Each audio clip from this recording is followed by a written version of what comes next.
Olá, queridos. Nós vamos pensar um pouco hoje a respeito de como viver na presença de Deus nesse tempo de tantas dificuldades e tantas lutas difíceis que nós temos vivido nesses últimos dias.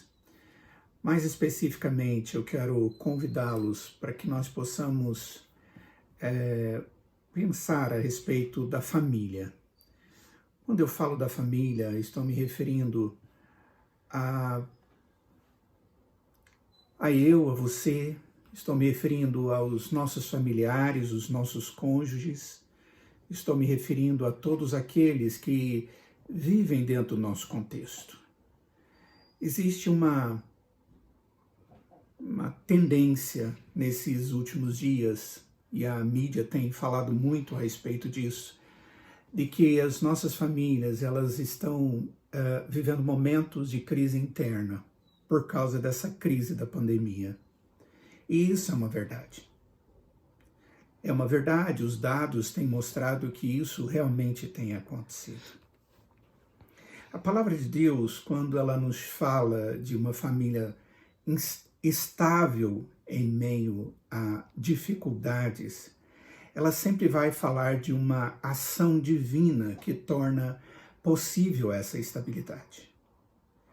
O texto de Mateus, capítulo 7, a partir do verso de número 24, que é o finalzinho do Sermão do Monte, o Senhor Jesus, depois de trazer várias recomendações aos seus discípulos, ele diz assim: todo aquele, pois, que ouve estas minhas palavras e as pratica, será comparado a um homem prudente, que edificou a sua casa sobre a rocha.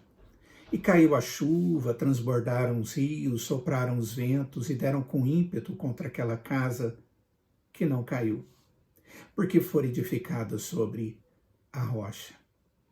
E todo aquele que ouve essas minhas palavras e não as pratica, será comparado a um homem insensato que edificou a sua casa sobre a areia. E caiu a chuva, transbordaram os rios, sopraram os ventos e deram com ímpeto contra aquela casa, e ela desabou, sendo grande a sua ruína. Observem bem que a ideia que o texto nos traz é que a calamidade, a chuva, o transbordar dos rios, o sopro dos ventos, a impiedade de todas essas coisas contra a casa acontece sobre os dois tipos de lares, ou os dois tipos de casa, uma que permanece de pé e outra que cai. Mas o que faz diferença é a base. E essa base, o Senhor Jesus está se referindo à palavra ensinada, à verdade dele, as Sagradas Escrituras. Momentos de crise, eles fazem diferenças ou diferenciam lares de lares, lares estáveis de lares que não são estáveis. Esse é um momento que nós temos a oportunidade de voltar os nossos olhos para a verdade, para termos nossas casas restauradas. Existe uma frase que eu gosto muito, que eu li num livro chamado Aliados Íntimos, que fala a respeito do relacionamento entre marido e mulher, mas que se aplica muito ao relacionamento entre os membros da família. Fala a respeito do amadurecimento. E diz assim: o amadurecimento da família envolve muito mais do que fazer algo certo. O texto não está dizendo que fazer algo certo não é bom ou não vai trazer amadurecimento, mas ele está dizendo que é mais do que isso. E aí ele informa, ele diz, implica numa abertura, numa disposição para refletir e orar e para perguntar a Deus, pesquisando na Bíblia, a verdade sobre nós mesmos e sobre o relacionamento familiar. Devemos nos lembrar de algumas coisas que são importantes. A primeira delas é que os nossos relacionamentos, eles refletem o investimento que nós temos dado a esses relacionamentos. Tanto para a existência do relacionamento, quanto para a qualidade e desenvolvimento saudável de um bom relacionamento. Todas as vezes que existe uma incapacidade de discernir e investir corretamente nas necessidades da família, isso se torna uma causa maior de desavenças e rupturas que pode ocorrer na vida de uma família. Muitas famílias contemporâneas têm sido vítimas de homens e de mulheres que geram desavenças e rupturas na medida em que valorizam coisas pouco importantes em detrimento daquilo que pode trazer tanto um crescimento pessoal como familiar maior. É uma inversão de valores e investimentos. Essas coisas, elas precisam ser percebidas. Essas atitudes desastrosas são frutos não de uma ignorância quanto ao que é melhor e mais produtivo dentro de casa. De uma certa forma, as pessoas sabem a respeito disso. Mas o que acontece é a dificuldade que as pessoas muitas vezes têm de investir a própria vida através de um esvaziamento delas mesmas, de si mesmas, em favor das outras pessoas, através de uma atitude amorosa, que tem como característica o amor. Esse amor tem como característica o altruísmo, o investir no outro, o dedicar-se para o outro, o crescimento do outro, a restauração do outro, o crescimento do outro dentro do meu próprio coração. O Senhor Jesus, respondendo a uma pergunta sobre o principal dos mandamentos, ele diz que primeiro nós devemos amar a Deus e depois o nosso próximo como a nós mesmos. Ninguém é mais próximo de nós do que os membros da nossa família.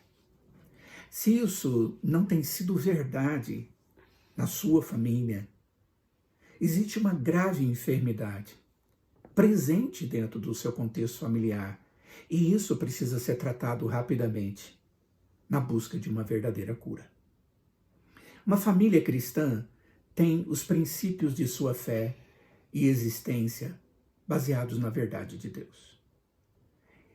Este é o primeiro e o mais importante lugar onde podemos encontrar as respostas necessárias para alcançar a vitória familiar que tanto desejamos. Na verdade de Deus, esse é o lugar. Se existem enfermidades na família cristã, na vida familiar, isso deve ser tratado através de uma observação das respostas que Deus nos traz na sua palavra.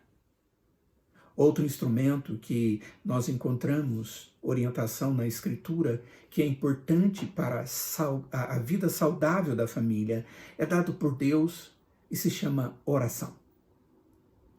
A oração é uma maneira excelente para confessarmos a Deus a dependência que nós temos dele para vivermos a nossa própria vida e os nossos relacionamentos.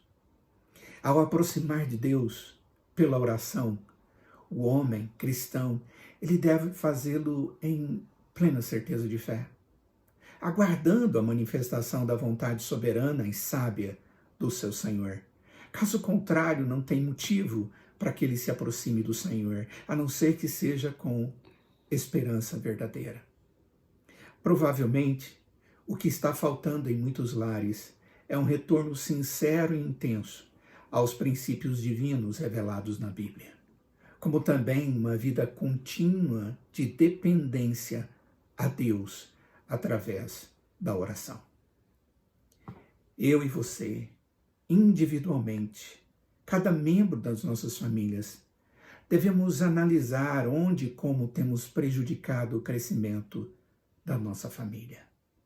Somente através dessa atitude sincera, tomada na presença de Deus e na presença dos instrumentos orientadores de Deus, é que nós seremos capazes de alcançar não só a orientação, mas também poder para reverter uma situação de relacionamentos conflitantes. Que Deus, na sua graça, nos ajude a edificar a família que Ele nos deu, usando a sua palavra e a oração como expressão da nossa sincera dependência a Ele. E que isso seja para o nosso bem e para a glória do Senhor. Oremos. Ó Pai, dê-nos entendimento de que o Senhor é o sustento, é a base, é o alicerce com a sua verdade da nossa vida individual e da nossa vida familiar. Nesse momento de crise, tantas famílias têm sofrido, ó Deus, porque eles haviam com problemas e agora estão tendo que viver dentro de casa com essas situações que ainda não foram resolvidas.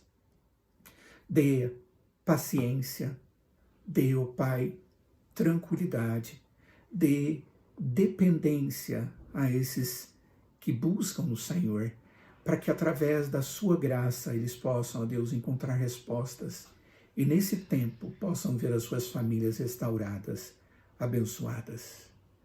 Ó Deus, não permita que nós estejamos indo na direção que o mundo tem ido, de agressões, de cada vez mais distanciamento nesse tempo. O que nós desejamos é restauração, bênção. Nós desejamos verdadeiras atitudes de arrependimento e de perdão entre os membros das famílias. Nos ensine assim e nos abençoe, em nome de Jesus. Amém.